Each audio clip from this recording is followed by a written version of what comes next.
आज हम स्टार्ट करने जा रहे हैं मशीन ड्राइंग। आपका थर्ड सेमेस्टर डिप्लोमा में मैकेनिकल इंजीनियरिंग में मशीन ड्राइंग एक सब्जेक्ट है।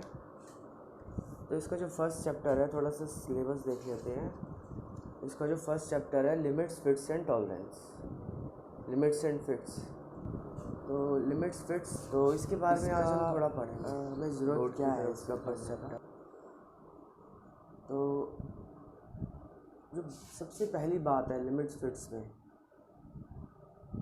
वो बुक से हम देखते हैं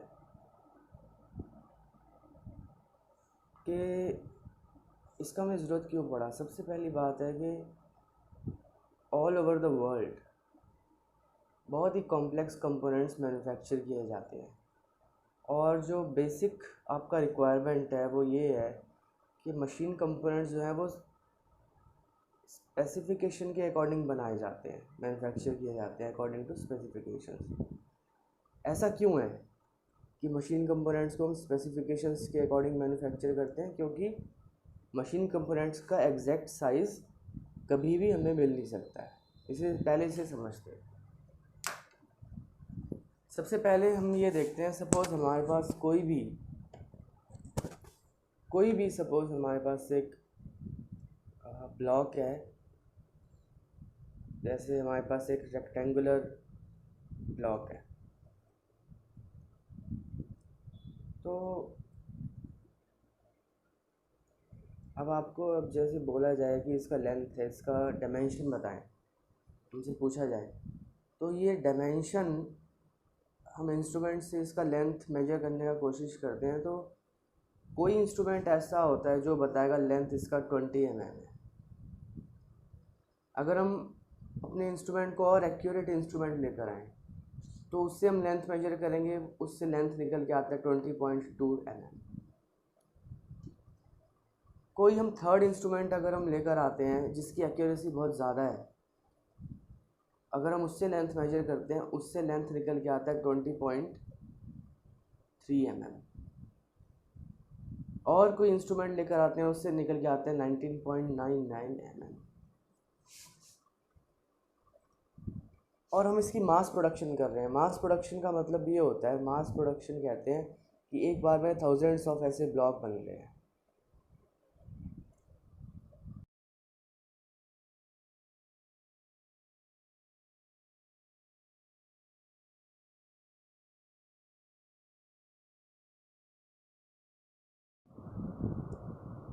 तो हमने ये देखा कि ऐसे थाउजेंड्स ऑफ ब्लॉक बन रहे हैं, और अगर हम अपना किसी कोई सैंपल को अगर हम इंस्पेक्शन करते हैं तो उसका मेजरमेंट करते हैं अलग अलग इंस्ट्रूमेंट के साथ, तो हम कोई इंस्ट्रूमेंट इसका डायमेंशन बताता है 20 mm, फिर और एक्यूरेट इंस्ट्रूमेंट से डायमेंशन ये निकल के आता है, किसी और इंस्ट्रूमेंट से डायमेंशन ये निकल के आता है। तो इससे हमें ये पता लगता है कि हमारा जो कोई भी component all over the world, वो कभी एग्जैक्ट साइज़ हम उसका बता नहीं सकते। It's not possible to major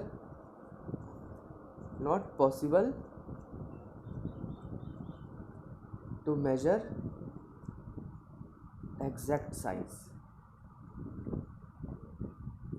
ये बड़ा इंपॉर्टेंट टर्म है, exact size of the component.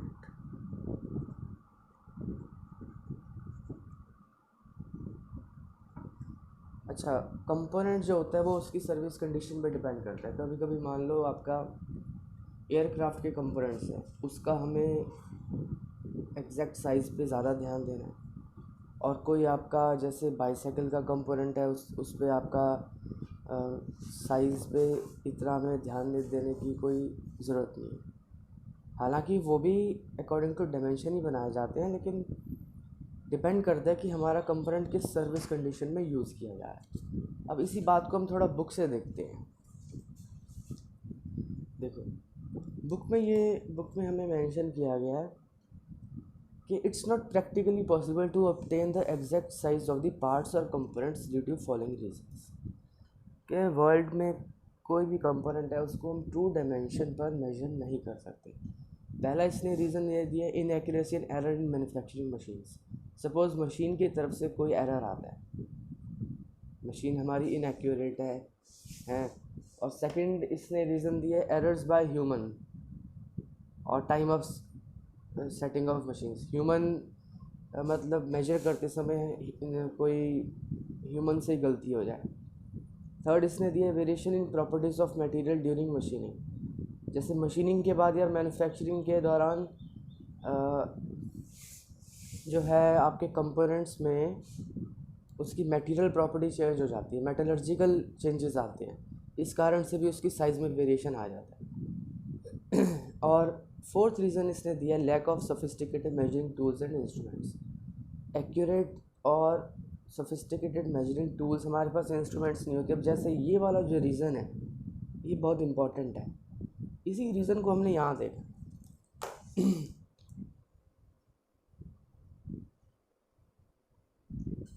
तो बैठ रहा है इसी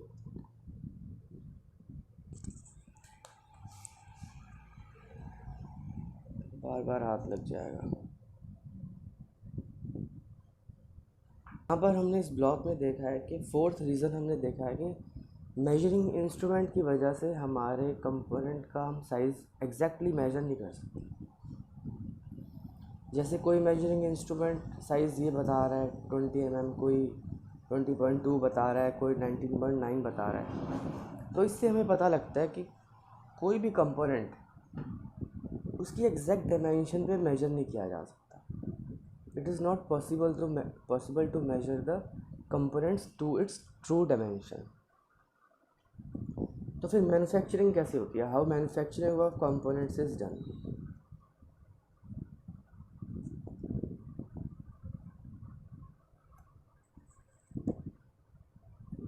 Manufacturing of components is done।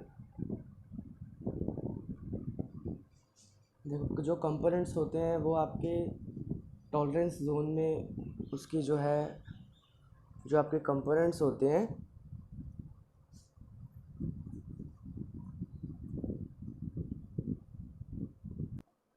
तो इसमें हम बड़ा एक इम्पोर्टेंट क्वेश्चन है ये हमारा कि how manufacturing of components is done. तो इसका जो मतलब बात निकल के आती है, it is manufactured in range. Components are manufactured in range.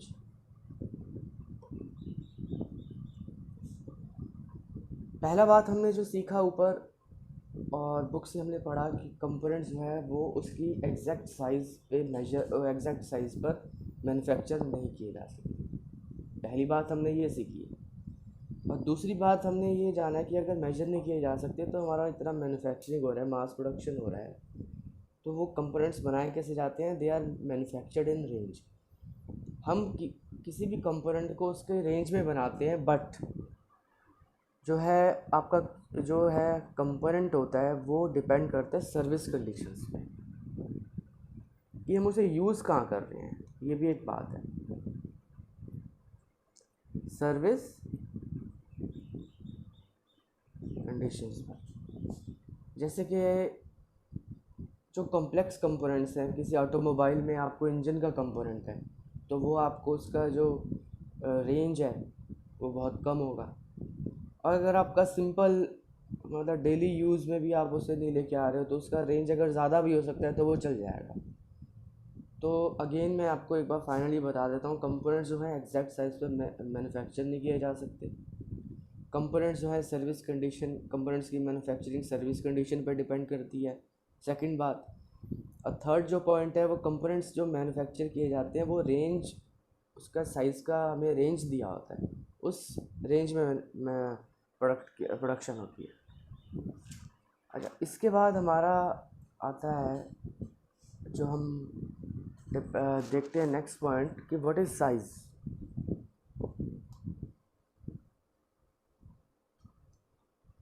कि how we will define size. Size क्या होता है? इंटरव्यू में भी पूछ लिया जाता है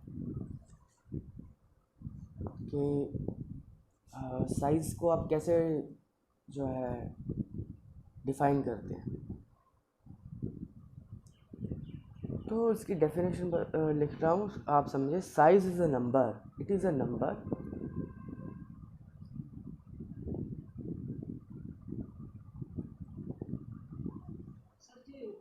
इसको ना एक काम करना तुम। Size it is a number which tells about the dimension of an object which gives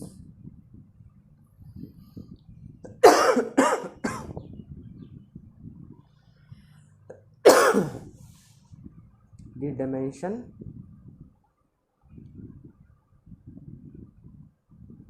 of an object.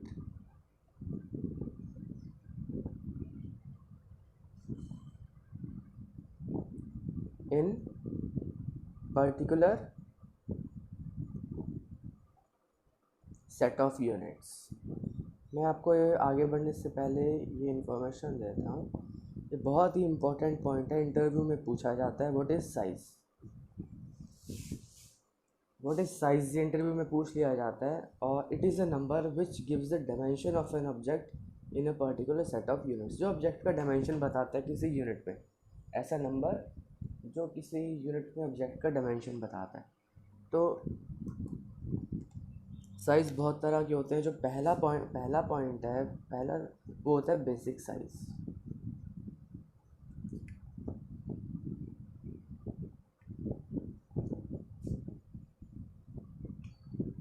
देखो, बेसिक साइज़ का मतलब होता है size mentioned on the drawing.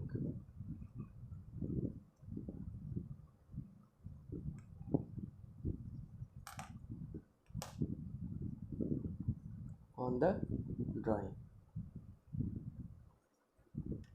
इसको बोलते हैं बेसिक साइज।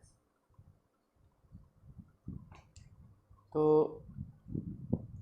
जब भी आपके पास किसी कंपोनेंट पर ड्राइंग है, उस पर जो साइज़ लिखा होता है वो बेसिक साइज़ होता है। लेकिन मैन्युफैक्चरिंग के बाद उसका साइज़ कुछ भी हो सकता है, वो डिपेंड करता है मैन्युफैक्चरिंग इंस्ट्रूमेंट, यह आपका मैन्युफैक्चरिंग इंस्ट्रूमेंट की एक्यूरेसी क्या है, वो कैसे मेजर कर रहा है। सेकंड आता है जो इम्पोर्टेंट, इसमें वो आता है एक्चुअल साइज़ क्या होता है। एक्चुअल साइज़,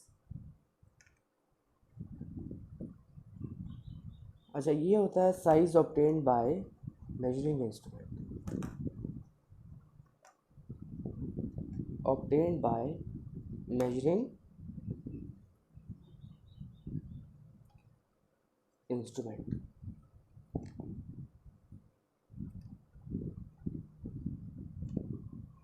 देखो, लास्ट एग्जांपल में हमने यही समझाया कि जैसे आपके पास जो रेक्टेंगुलर ब्लॉक है उसका जो बेसिक साइज़ है, सपोज़ वो 20 mm है, तो ये तो ड्राइंग के ऊपर मेंशन किया जाएगा L=20।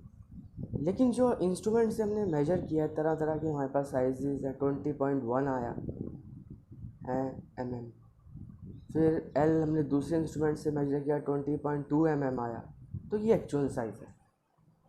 ये बेसिक साइज़ है। हमारा जो ड्राइंग मतलब जो मैन्युफैक्चरिंग होगा, जो मशीन उस कंपोनेंट को बनाएगा, वो बेसिक साइज़ को देख करके बना देगा। लेकिन जो आपका इंस्ट्रूमेंट से जो साइज़ निकल कर आएगा वो आपका एक्चुअल साइज़ होगा। ठीक है।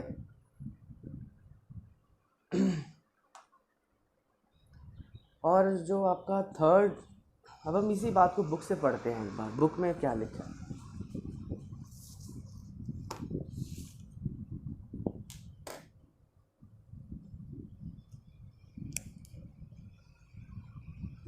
बुक में देखो, वही बात है कि बेसिक साइज पहले लिखा है, it is the size of a part और component on which the dimensional divisions are given to arrive the final dimension of meeting parts.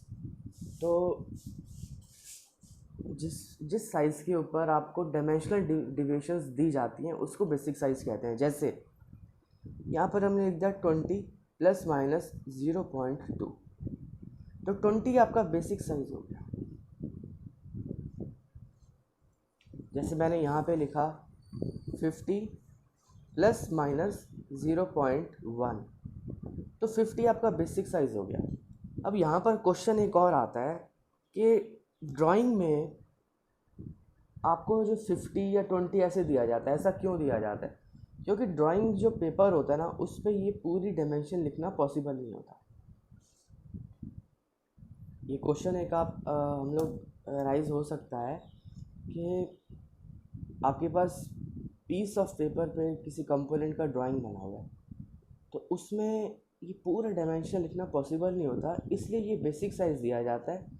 और जो कंप्लीट साइज़ है, एक्चुअल साइज़ है, वो फिर मैन्युफैक्चरिंग के बाद इंस्ट्रूमेंट से मेजर किया जाता है। अच्छा, थर्ड आता है पॉइंट इसमें, limit of size. These are the extreme possible sizes for a dimension.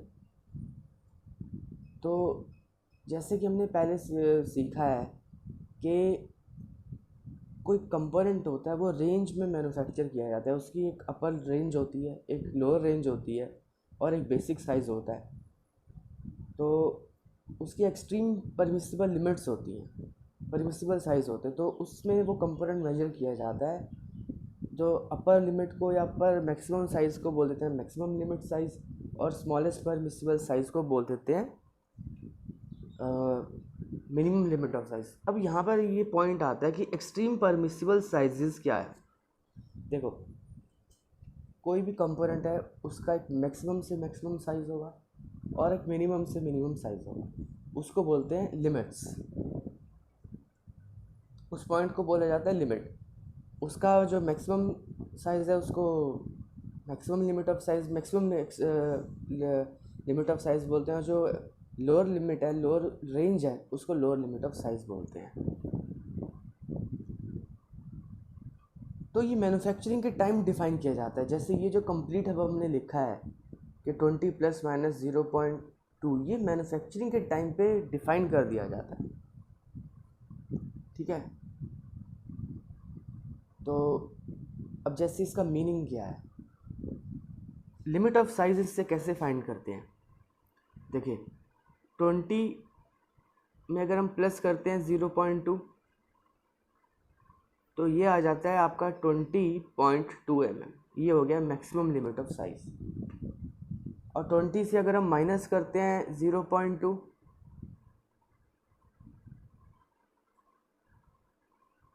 तो ये आ जाता है 19.8 mm। ये होता है मिनिमम लिमिट ऑफ साइज। तो ये 20.2 और 19.8 का क्या मीनिंग है? देखो, मैन्युफैक्चरिंग के टाइम आपके कंपोनेंट का लिमिट डिफाइन कर दिया जाएगा इस तरीके से, और ये बेसिक साइज़ उस पर दिया जाता है 20 mm, 50 mm, ये बेसिक साइज़। अच्छा, अब आपको जो इसका मीनिंग ये है कि जो आपका कंपोनेंट है जहाँ पे वो यूज़ किया जा रहा है, तो इस मैक्सिमम साइज़ से ऊपर नहीं होना चाहिए और मिनिमम साइज़ से नीचे नहीं होना चाहिए।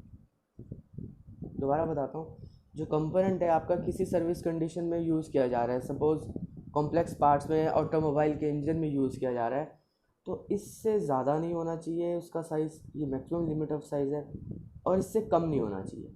तो अब यहाँ पर ये बात आती है कि फिर एक्चुअल साइज़ क्या है। एक्चुअल साइज़ होता है जो मेजरिंग इंस्ट्रूमेंट से हम मेजर करेंगे और वो इन दोनों लिमिट्स के बीच में आएगा। जैसे कि इंस्ट्रूमेंट से आपने मेजर किया तो 19.9 mm आ गया, तो ये आपका कंपोनेंट जो है इसको हम फिर पास कर सकते हैं कि ये आपका यूज़ किया जाता है, यूज़ कर सकते हैं। सेकंड आपका कंपोनेंट है, उसको मेजर किया आपने उसी इंस्ट्रूमेंट से, तो वो आया 20.1 mm, तो इसको भी हम यूज़ कर सकते हैं। थर्ड कंपोनेंट आपने उठाया, लॉट में से हज़ारों कंपोनेंट मैन्युफैक्चर हो रहे हैं, उसी इंस्ट्रूमेंट से मेजर किया, उसका आ गया साइज़ 20 mm, तो इसको भी हम यूज़ कर सकते हैं। लेकिन अगर किसी कंपोनेंट का साइज़ आया 20.3 mm, तो ये आपका साइज़ उस सर्विस कंडीशन में यूज़ नहीं हो सकता। क्यों नहीं यूज़ हो सकता? क्योंकि यहाँ पर हमने उसकी लिमिट को डिफ़ाइन कर दिया है कि ये हमारा बेसिक साइज़ होगा, ये हमारा लिमिट होगा, और इससे जो साइज़ हमारा कंपोनेंट्स हज़ारों मैन्युफैक्चर होंगे वो इस लिमिट, इस रेंज ऑफ लिमिट में ही रहेंगे, उसी कंपोनेंट को हम आगे यूज़ करेंगे।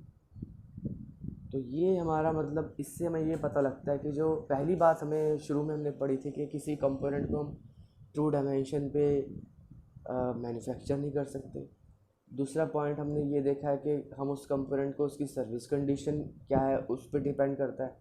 और थर्ड पॉइंट हमने देखा है कि जो कंपोनेंट्स होते हैं वो